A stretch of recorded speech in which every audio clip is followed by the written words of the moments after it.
Hello friends, इस video के माध्यम से हिंदी के बहुत ही महत्वपूर्ण 50 प्रश्नों का संग्रह देखने को मिलेगा जो कि आपके एग्जाम के लिए बहुत ही ज़्यादा रिलेवेंट रहेगा। पूरा वीडियो देखिए और चैनल को सब्सक्राइब भी कर लीजिएगा।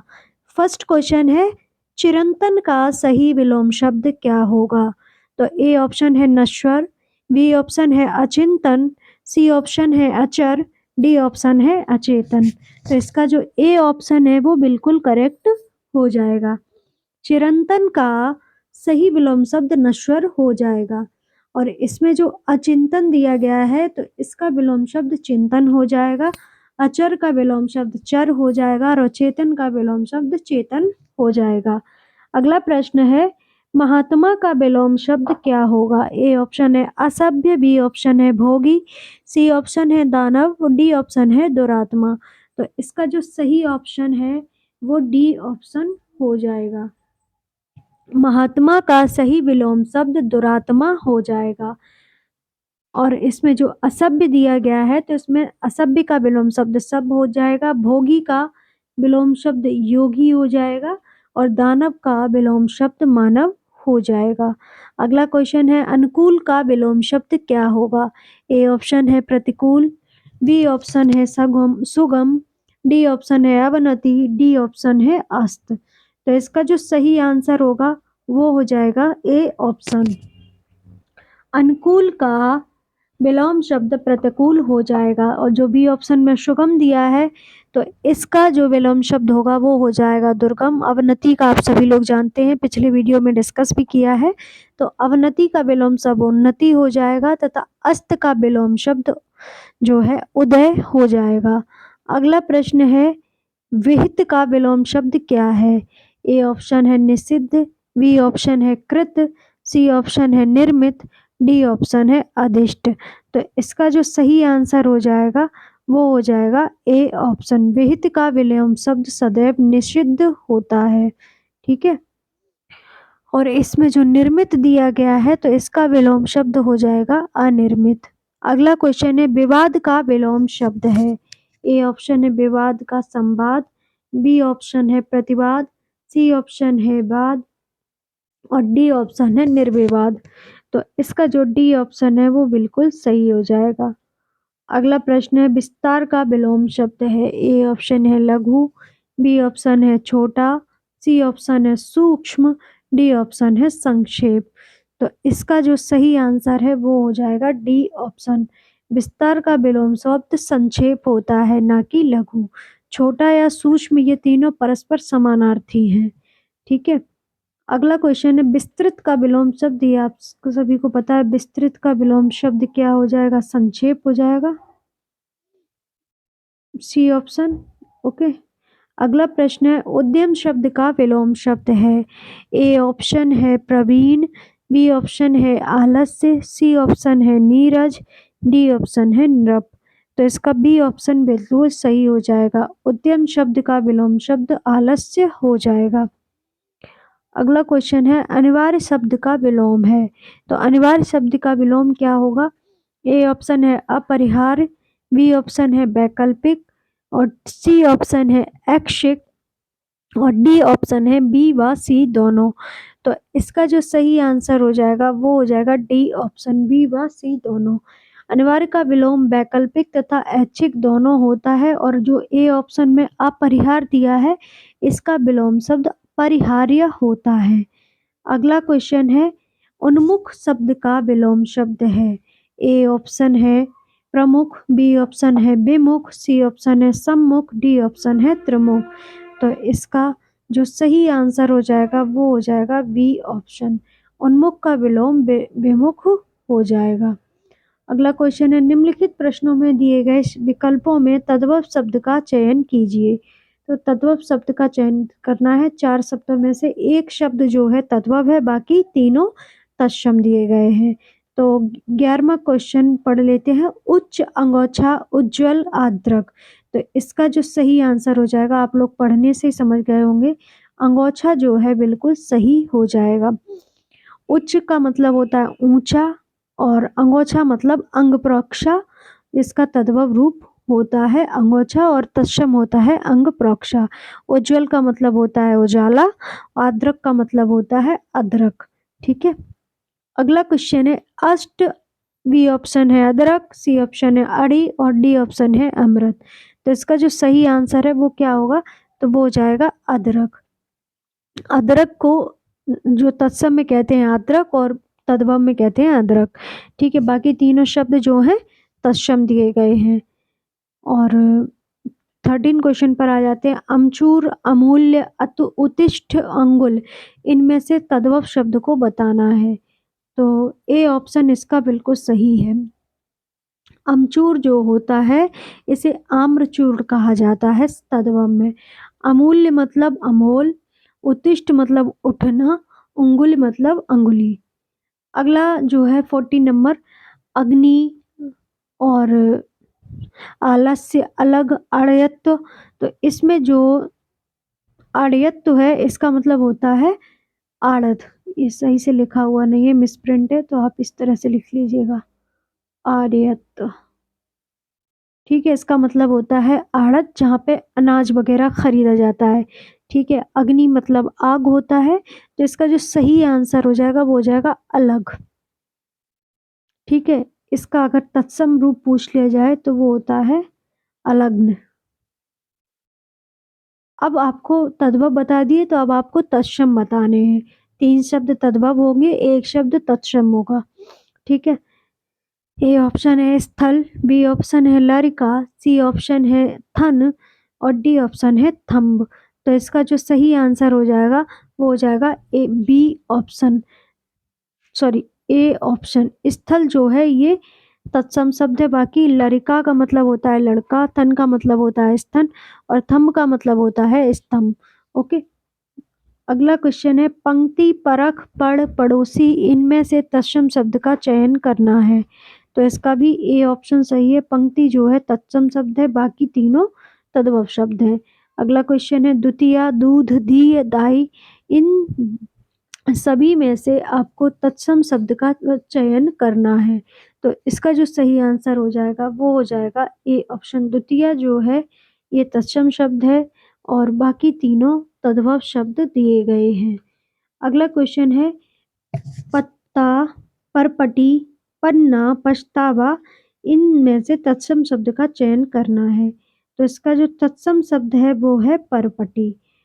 परपटी का मतलब होता है पपड़ी। ठीक है। अगला क्वेश्चन है लंगड़ा, लड़ना, लोहार, लोस्ट्र, इनमें से आपको तत्सम शब्द का चयन करना है। तो ये डी मतलब जो लोस्ट्र होता है वो होता है तत्सम रूप और इसको कहते हैं लोटा। ठीक है। ऊन का तत्सम रूप क्या है?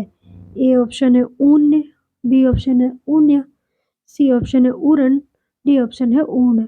तो इसका जो सही आंसर हो जाएगा वो हो जाएगा आपका डी ऑप्शन। ओके। अगला क्वेश्चन है वाक्यांश से संबंधित। तो आप अगर रोज वीडियो देख रहे हैं तो आप समझ गए होंगे, जिस तरह से सिलेबस है उसी तरह से प्रैक्टिस सेट रहता है और 50 क्वेश्चंस रहते हैं। तत्सम तद्भव पूछे जाते हैं, विलोम शब्द, पर्यायवाची शब्द, वाक्यांश। ठीक है। तो बिना पढ़ा हुआ अंश वाक्यांश के लिए एक शब्द क्या होगा? तो वो हो जाएगा अपठित, क्योंकि जो पढ़ाई नहीं, जो पढ़ाई नहीं किया गया तो वो हो गया अपठित। अगला क्वेश्चन है जिसका मन व ध्यान दूसरी तरफ हो के लिए एक शब्द कौन सा होगा? तो वो हो जाएगा ए ऑप्शन है मनन, बी ऑप्शन है वेद ध्यान, सी ऑप्शन है मनवा, डी ऑप्शन है अन्य मनस्क। तो इसका डी ऑप्शन बिल्कुल सही हो जाएगा। जिसका मन और ध्यान दूसरी तरफ हो वह हो जाता है अन्य मनस्क। अगला क्वेश्चन है जिसका जन्म पहले हुआ हो उसके लिए एक शब्द उपयुक्त है। ए ऑप्शन है अनुज, बी ऑप्शन है द्विज, सी ऑप्शन है अग्रज, डी ऑप्शन है सर्वज्ञ। तो इससे इसका जन्म पहले हुआ होगा, आप सभी लोग जानते हो अग्रज होता है वो, और बाद में होता है वो होता है अनुज। तो ये भी आपको याद रखना है। ठीक है। और 2 बार जन्म लेने वाले को द्विज कहा जाता है और जिसे सभी बातों का ज्ञान हो वह कहलाता है सर्वज्ञ। तो चारों ऑप्शन के आंसर हमने आपको बता दिए। अगला क्वेश्चन है जिसकी मति झट सोचने वाली हो उसके लिए एक शब्द क्या होगा? ए ऑप्शन है कुशाग्र बुद्धि, बुद्धि, बी ऑप्शन है प्रत्युत्पन्न मति, सी ऑप्शन है द्रुतगामी, डी ऑप्शन है दूरदर्शी। तो इसका जो सही आंसर हो जाएगा वो हो जाएगा बी ऑप्शन। जिसकी मति झट सोचने वाली हो उसके लिए एक शब्द होता है प्रत्युत्पन्न मति। क्या होती है? प्रत्युत्पन्न मति। कभी आप आंसर ज्यादातर करते हैं कुशाग्र बुद्धि, तो ये आंसर सही नहीं होगा। आंसर सही होगा प्रत्युत्पन्न मति। अगला क्वेश्चन है जिसका ज्ञान इंद्रियों द्वारा ना हो वाक्यांश के लिए एक शब्द क्या होगा? तो ए ऑप्शन है अनूतन, बी ऑप्शन है अवर्णीय, सी ऑप्शन है अगोचर, डी ऑप्शन है अनियमित। तो इसका जो सही आंसर हो जाएगा वो हो जाएगा सी ऑप्शन। जिसका ज्ञान इंद्रियों द्वारा ना हो उसे कहते हैं अगोचर।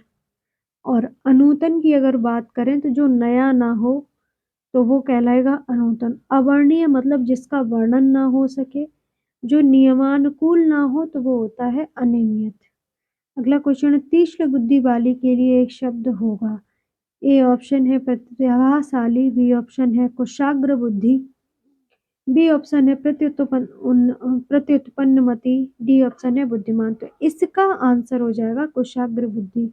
जो तीक्ष्ण बुद्धि वाला रहेगा तो उसका मतलब होगा कुशाग्र बुद्धि। और ये आंसर जो आपका था जिसकी मति झट सोचने वाली है, कोई बात आई और तुरंत सोच के उत्तर दे दे तो वो होता है प्रत्युत्पन्न मति।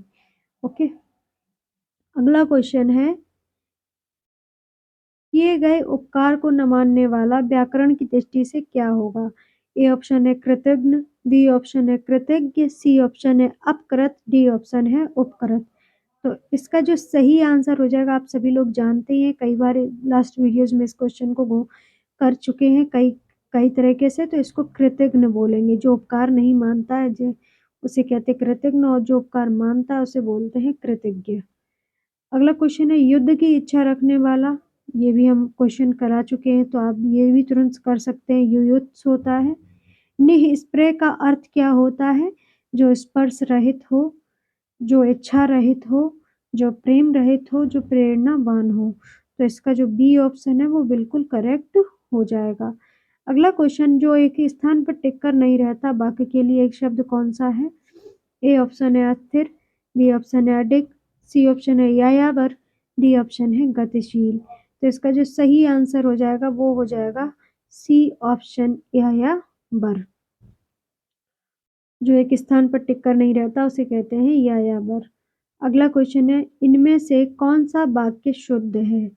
ए ऑप्शन है सीता ने यह कहा, बी ऑप्शन है सीता ने यह कही, सी ऑप्शन है सीता ने यह कही, डी ऑप्शन है सीता यह कहा। तो अब ये अगर आपने ऑप्शन पढ़ लिए हैं तो आप तुरंत से कर लोगे। इसका ए ऑप्शन बिल्कुल सही है।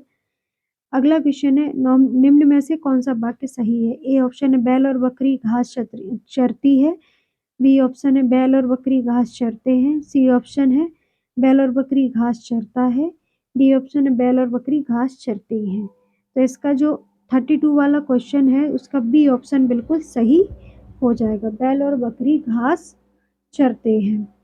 अगला क्वेश्चन है निम्न में से कौन सा वाक्य शुद्ध है?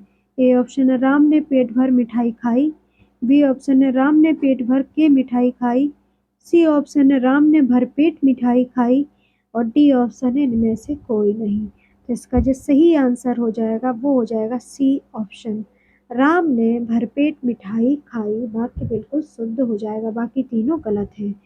अगला क्वेश्चन है निम्न में से कौन सा वाक्य शुद्ध है? ए ऑप्शन है मैं आपकी सौजन्यता पर मुग्ध हूँ, बी ऑप्शन है मैं आपके सौजन्य पर मुग्ध हूँ, सी ऑप्शन है मैं आपकी सुजन्य पर मुग्ध हूँ, डी ऑप्शन है इनमें से तीनों वाक्य अशुद्ध हैं। तो इसका जो सही आंसर हो जाएगा वो हो जाएगा बी ऑप्शन, मैं आपके सौजन्य पर मुग्ध हूँ। अगला क्वेश्चन फिर शुद्ध वाक्य से संबंधित है। तो ये ऑप्शन है दरअसल में वह उससे प्रेम करता है, बी ऑप्शन है डाकू के पैरों में हथकड़ियाँ हैं, सी ऑप्शन है यह ऐतिहासिक घटना है, डी ऑप्शन है उसका भवदीय। तो इसका जो सही आंसर हो जाएगा वो हो जाएगा सी ऑप्शन, यह ऐतिहासिक घटना है। अगला क्वेश्चन है, इनमें से बर्तनी की दृष्टि से शुद्ध शब्द है।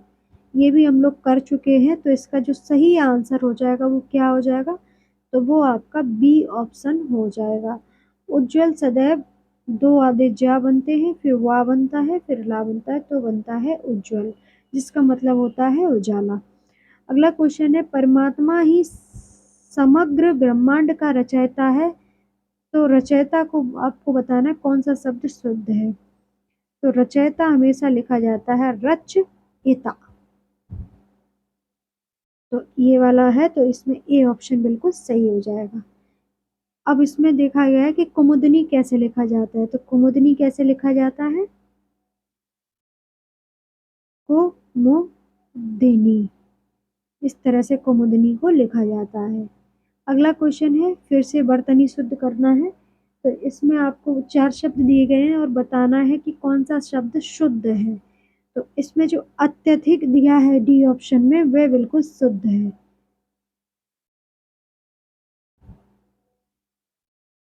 अगला क्वेश्चन है, शुद्ध वर्तनी वाले शब्द का चयन कीजिए। अंत्याक्षरी, पूजनीय, तदोपरांत, कवियत्री। तो इसमें जो ए ऑप्शन है वो बिल्कुल सही दिया है, अंत्याक्षरी ऐसे ही लिखा जाता है, अंत्याक्षरी।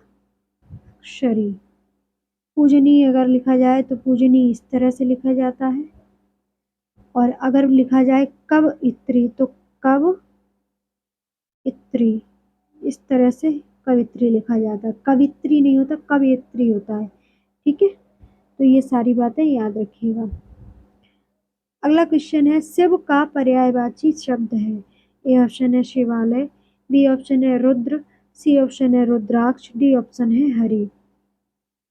तो इसका जो सही आंसर हो जाएगा वो हो जाएगा बी ऑप्शन। शिव का पर्यायवाची शब्द रुद्र है, और शिवालय, रुद्राक्ष और हरि जो है ये शिव के पर्यायवाची नहीं होते हैं। अगर शिव के पर्यायवाची की बात करी जाए तो उसमें आ जाते हैं शंभु, त्रिपुरारी, महादेव, देवादिदेव, कैलाशपति, शंकर इत्यादि।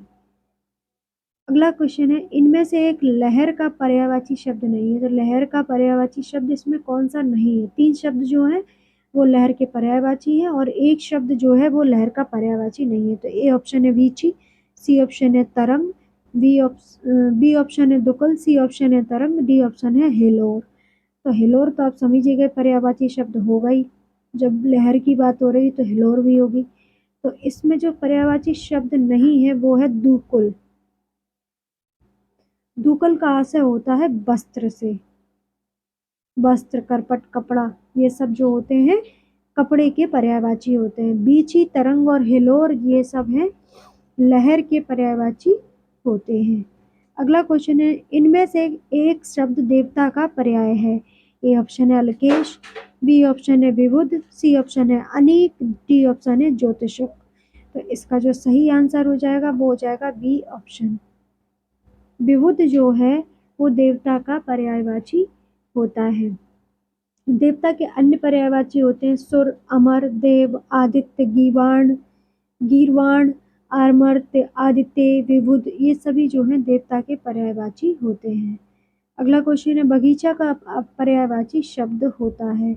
ए ऑप्शन है निर्जन, बी ऑप्शन है व्यजन, सी ऑप्शन है आराम, डी ऑप्शन है कल्पशाल। तो इसका जो सही आंसर हो जाएगा वो हो जाएगा सी ऑप्शन। बगीचा जो है आराम इसका पर्यायवाची शब्द होता है। निर्जन, व्यजन, कल्पशाल बगीचा का कोई आशय नहीं रखता है। अगला क्वेश्चन है, तुरंग शब्द का क्या पर्याय है। ए ऑप्शन है बाजी, बी ऑप्शन है अम्बुधर, सी ऑप्शन है बिजन, डी ऑप्शन है किंकर। तो इसका जो सही आंसर हो जाएगा वो हो जाएगा ए ऑप्शन। तुरंग का बाजी जो है पर्यायवाची होता है। इसके अन्य पर्याय की बात करें तो वो होता है घोटक, घोड़ा, सैंदव, हाय, रविपुत्र, अरबा, तुरंग, अश्व। ठीक है, अगला क्वेश्चन है, बेडोजा पर्यायवाची शब्द है। ए ऑप्शन है नक्षत्र का, बी ऑप्शन है अप्सरा का, सी ऑप्शन है इंद्र का, डी ऑप्शन है पत्रा का। तो इसका जो सी ऑप्शन है वो बिल्कुल सही हो जाएगा। तो जो बेडोजा होता है वो इंद्र का पर्यायवाची होता है। इंद्र के अन्य पर्यायवाची अगर पूछ लिए जाए तो वो होते हैं सुरपति, सचीपति, मध्वा, शक्र, पुरंदर, देवराय, अमरपति, वज्रधर आदि। अगला क्वेश्चन है मार शब्द के पर्यायवाची क्या होते हैं? तो ए ऑप्शन है जादू, बी ऑप्शन है स्वर्ण, सी ऑप्शन है अधम, डी ऑप्शन है अनंग। तो मार शब्द का पर्यायवाची अनंग होता है। अनंग का मतलब होता है कामदेव। इसके अन्य पर्यायवाची होते हैं मन्मथ, मदन, रतिपति, मनसिज, मकरध्वज, कंदर्प, मीनकेतु, कंदर्प, अनंग, मयन, कुसुमशर इत्यादि जो है मार के पर्यायवाची होते हैं। अगला क्वेश्चन है इनमें से एक रसा का पर्यायवाची शब्द नहीं है। ए ऑप्शन है रत्नगर्भा, बी ऑप्शन है अचला, सी ऑप्शन है धरित्री, डी ऑप्शन है तमिस्त्रा। तो इसका जो सही आंसर है वो डी ऑप्शन हो जाएगा। रसा का पर्यायवाची शब्द तमिस्त्रा नहीं है, ये विकल्प रत्नगर्भा, अचला और धरित्री रसा पृथ्वी के पर्यायवाची शब्द हैं।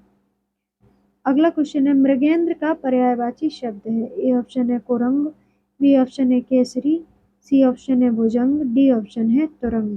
तो इसका जो सही आंसर हो जाएगा वो बी ऑप्शन हो जाएगा। मृगेंद्र का पर्यायवाची शब्द केसरी होता है। और इसके अन्य पर्यायवाची पूछ लिए जाए तो बोलते हैं व्याघ्र, मृगर, मृगराज, पुंडरीक। जबकि भुजंग जो है सर्प से पर्याय रखता है और तुरंग जो होता है वो घोड़ा होता है, जिसके अभी हमने डिस्कस भी किए, जिसमें घोटक, घोड़ा, सैंधव है, रवि पुत्र, अरवा, तुरंग, अश्व, ये सभी जो है घोड़े के पर्यायवाची होते हैं। आज का लास्ट प्रश्न है षटपद का पर्यायवाची शब्द है। तो षटपद का पर्यायवाची शब्द क्या होगा? तितली, भ्रमर, पकड़ी, केकड़ा। तो इसका बी ऑप्शन बिल्कुल सही है। षटपद का पर्यायवाची शब्द भ्रमर होता है और इसके अन्य पर्याय भौरा, अली, द्विरेफ, मधुप इत्यादि जो हैं पर्यायवाची शब्द होते हैं। तो ये थे